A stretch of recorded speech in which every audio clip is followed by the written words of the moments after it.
Salve, salve pessoal, tô aqui, eu, Carlos Costa e Eric Gabriel nos estúdios do Motorsport.com para abordar a batalha entre Red Bull e Ferrari na temporada 2022 da Fórmula 1. Terça-feira, pré-GP do Azerbaijão, oitava etapa do Mundial desse ano e, claro, a batalha pelas evoluções, pelas atualizações, melhor dizendo, entre os dois principais times, tá ganhando protagonismo nessa briga por título, seja no Mundial de Construtores ou no Mundial de Pilotos. E a gente vai trazer uma análise de um dos nossos repórteres internacionais do Motorsport.com para abordar aqui algumas nuances que podem ser interessantes nessa briga, né, Eric? E o destaque é justamente a diferença de filosofia, eu diria, entre Ferrari e Red Bull nesse sentido, que pode ter um impacto, inclusive, na questão do teto orçamentário. Mas vamos por partes. Sim, então. sim. Não, com certeza. Seja bem-vindo, Carlão, a todos vocês que estão nos acompanhando.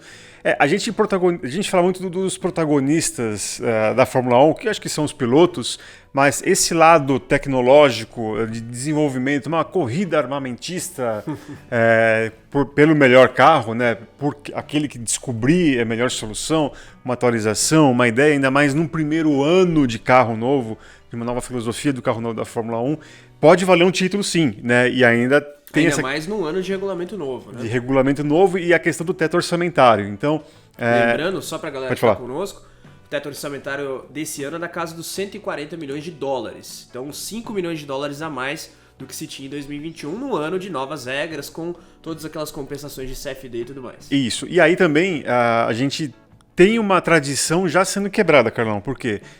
Nos últimos anos, a Red Bull ela era notada que ela sempre começava mal o campeonato e durante a temporada ela conseguia encontrar soluções e melhorando o seu carro, tanto que boa parte dos melhores resultados da época que o Ricardo estava lá, eles conseguiam na segunda metade da temporada porque iam descobrindo coisas novas. E tanto que ano passado, quando tivemos a briga entre Verstappen e Hamilton, muita gente já falava, não, agora se esse ano eles já estão começando bem cedo, né, como que vai ser, como que a Mercedes vai acabar reagindo, porque eles começaram bem e a tendência é eles melhorarem ainda mais durante o ano. Sim, sim. Então é algo que a Ferrari e o torcedor ferrarista precisa ficar atento. Se a Red Bull já começou no mesmo patamar ou um pouquinho abaixo e conseguiu melhorar, né, que é inclusive um dos pontos do nosso setorista, eles precisam verificar o que eles podem tirar da cartola, o coelho da cartola que eles têm que tirar, justamente para barrar essa crescente da Red Bull. E aí cada uma das duas equipes tem uma filosofia própria, né? Eu acho que o que agrega muito ao que você disse, muito pertinentemente sobre o histórico da Red Bull, é o fato de que ao longo de toda a era híbrida, menos 2021, né, a Red Bull começou um pouco aquém e foi ganhando terreno para eventualmente brigar por vitórias pontuais e tudo mais. A gente viu isso praticamente de 14 a 19, 20, até que em 2021, de fato, a Red Bull chega forte e é campeã com o Verstappen. A Ferrari é outra história, né? E eu me lembro de notícias que nós publicamos no Motorsport.com do Max Verstappen antes de 2021, reclamando justamente disso. Sim. Poxa, a gente não consegue, né, avançar porque a gente começa sempre muito mal, né? Então ele cobrava isso da equipe publicamente, né? E até que 2021 deu tudo muito certo para ele.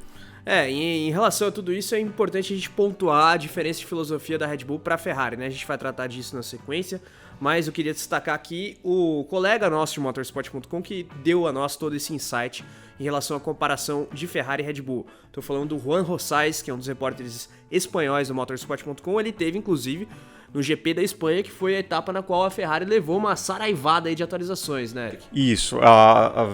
No GP da Espanha, a Ferrari trouxe um grande pacote de peças novas, atualizações, aquilo que foi observado pelos engenheiros, por toda uma equipe, e também colocado como solução para algumas questões, de alguns defeitos, algumas falhas do próprio carro.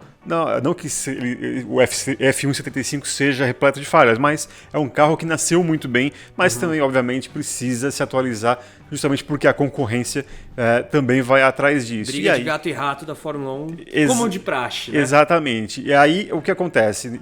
O GP da Espanha foi justamente o primeiro marco para a Ferrari trazer toda uma série de atualizações. Marco com C, não Helmut Marko. Exatamente. Ao passo que a Red Bull já havia trazido pequenas atualizações, pequenas soluções ali, tanto no GP de Imola, do GP da Emília-Romagna, e também algumas coisas em Miami, além também do próprio GP da Espanha. Mas assim, sempre em doses homeopáticas, enquanto que a Ferrari espera trazer, aguarda um grande pacote e coloca tudo de uma vez, né? São duas filosofias diferentes, né? Eu acho que para a mesma questão, né, de sempre evoluir o carro durante a temporada, e aí também isso vai acabar puxando uma outra questão que é o din-din, né, Carlão? A gente vai entrar aí na questão do teto orçamentário na sequência, mas é importante bater na seguinte tecla, né? Essa diferença de filosofia faz com que a Ferrari, num GP específico, eventualmente possa reconquistar terreno, ao passo que a Red Bull, como vimos em Imola, por exemplo, com a questão do peso, até mesmo em Miami, nos Estados Unidos, ela vai ganhando terreno gradualmente, em doses homeopáticas, como o Eric bem colocou. Mas aí, meus caros, tem a questão do teto orçamentário, porque a gente falou aí de 140 milhões de dólares, além de tudo isso, desse ganho, digamos, dessa restrição, talvez, mas o fato é que a inflação aumentou também, então o gasto é maior até por conta de custos em geral, né? Seja logística e tudo mais, né? Sim, e aí também algumas equipes, as menores, aquelas que estão quietinhas trabalhando e que conseguem ficar dentro do limite, falam, não, mas no meu planejamento financeiro eu calculei a inflação também, né? Eu acho que qualquer grande empresa tem que prever alguns gastos adicionais e a inflação está ali no meio disso tudo. Eric, só um parênteses, eu tinha dito 135 ano passado, 135 na verdade é o valor do ano que vem. Então ano passado a gente tinha 145, então teve um aperto financeiro e, além de tudo, a questão da inflação. Qualquer milhão é milhão, parece muito pra gente, é muito pra gente, pra nós mortais, mas para uma equipe de Fórmula 1 acaba se tornando muito importante por conta dos gastos de pesquisa, de material, de tempo, de tudo, né? Então, uma equipe de Fórmula 1 ela envolve praticamente um exército ali, tanto que aqueles que acompanham, que vão à pista, e também aqueles que ficam na fábrica trabalhando, e a equipe que fica ali em constante produção entre as corridas, justamente para chegar no momento de um GP e a equipe poder levar essas peças para serem testadas durante a sexta-feira e tal, e ver se surte algum resultado, obviamente, na corrida, que é quando vale ponto. Mas enfim, a gente trouxe aí vários aspectos, né? Essa diferença de filosofia, a Red Bull trazendo atualizações aos poucos, a Ferrari combando, vamos colocar dessa forma, mas o fato é que o teto impacta as duas equipes.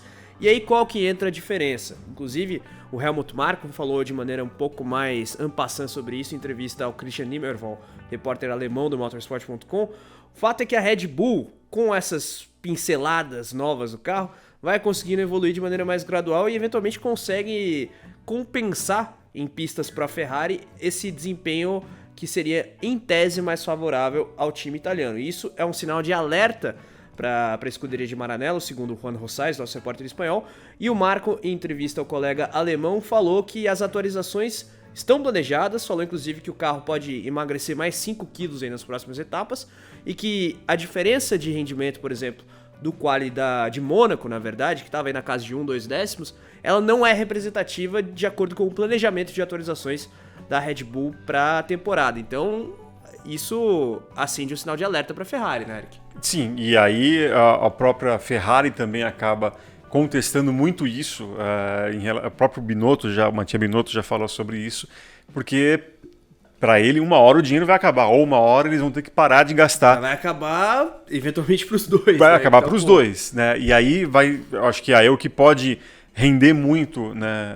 O que pode acontecer principalmente no segundo semestre, na segunda metade da temporada, é quando vai parar, né? E em que estágio eles vão parar, né? Se vai estar na frente, porque eu acho que é uma coisa que a gente pode constatar aqui. A Ferrari começou o ano melhor, um pouquinho melhor, nessa temporada de 2022, com os testes de pré-temporada, GP do Bahrein, e aos pouquinhos, eu acho que o marco ali, novamente com o marco com C, foi o GP em Imola, que a Red Bull trouxe as suas primeiras atualizações e conseguiu reverter um pouquinho. É o começo da sequência de 4 vitórias consecutivas, inclusive. Exatamente. Apesar dessas últimas 2 corridas, foram vencidas pela Red Bull, porém com falhas da Ferrari, ou do motor do Charles Leclerc, ou de estratégia, como nós já debatemos aqui bastante. E aí, Eric, permita-me acrescentar, o próprio Juan Rosais, nosso colega espanhol, coloca esse ponto na análise dele, né? A Red Bull parece mais pronta em termos de estratégia e de reação a uma circunstância específica de corrida. E o que a gente viu em Mônaco foi exatamente isso, né? Não foi uma quebra de unidade de potência como foi com o Leclerc na Espanha. Aparentemente a Red Bull está muito mais sujeita aos seus próprios erros, às suas próprias quebras. No caso. Não, mas também a própria Red Bull, porque o Max Verstappen abandonou 2 corridas. Sim, mas aí é uma questão de confiabilidade. Exatamente, sim. E parece muito mais planejado, tudo muito mais friamente calculado, como diria um grande herói. Os movimentos da Red Bull, eles me parecem que são mais planejados, ao passo que o da Ferrari ainda parece um terreno novo. É estranho falar isso da Ferrari, né? Uma equipe tão vitoriosa. Mas não briga pelo título há muito tempo. Exato. Então, e é uma equipe nova. Se você reparar bem, assim, a gente fala muito do Mattia Binotto, que chegou há pouco tempo no comando geral da Ferrari, mas nos últimos anos, e principalmente depois da campanha de 2020, fez uma belíssima reformulação, bela no sentido de quantidade, não de qualidade, né? Então tem muita gente jovem, e isso que também relatam os nossos insiders italianos, que tem muita gente jovem, de idade inclusive, dentro da equipe, que a Ferrari deu essa oportunidade a muitos engenheiros. Então, para essa turma, é muita novidade, e aí acaba virando um ano de experiência. Agora, Sim. Se isso vai se resultar em perda ou em vitória, aí são outros 500. O que a gente pode dizer é que, assim, apesar, a Ferrari pode até não vencer, mas é um carro muito bom, é um carro que, se bem trabalhado nos próximos anos, vai quebrar o jejum, sim, para a equipe italiana. Acontece que acaba pegando uma equipe como a Red Bull no embalo de um ano insano como 2021 e que também está bem redondinha, funcionando tudo de maneira certinha. E além de tudo, claro, tem o fator Verstappen, né? Isso a gente não pode ignorar. Embora o próprio Leclerc seja um piloto de alto nível, mas não tem a cancha de um título mundial nas costas, como tem o Verstappen agora em 2022. Outro ponto, inclusive, que o Eric citou, que está nessa análise que você pode ler no motorsport.com, é justamente isso. A Ferrari, de acordo com uma visão majoritária no paddock, começou o ano melhor que a Red Bull, mas a Red Bull, com essas atualizações, foi dando a volta por cima, mas agora é ver o que vem pela frente, porque a Red Bull tem esse lance do emagrecimento e a Ferrari com certeza tem alguma carta na manga. Então eu quero saber a opinião de vocês agora na área de comentários. O que vocês acham? De agora em diante, o favoritismo pende para a Red Bull ou para a Ferrari? Diga-nos aqui embaixo e, claro, já deixa também o seu like no vídeo de hoje, inscrição no canal. A gente tá chegando aí, passando, na verdade, dos 100 mil inscritos, então vamos rumo aos 110. E, óbvio, é muito importante que você ative as notificações, que aí você recebe os alertas dos nossos vídeos e programas. Eu vou ficando por aqui, eu e Eric e Gabriel aqui nos estúdios do motorsport.com, mas aguardamos o feedback de vocês e mandem o conteúdo pra galera que vocês sabem que gosta de corrida. Um grande abraço, até a próxima. Tchau, tchau.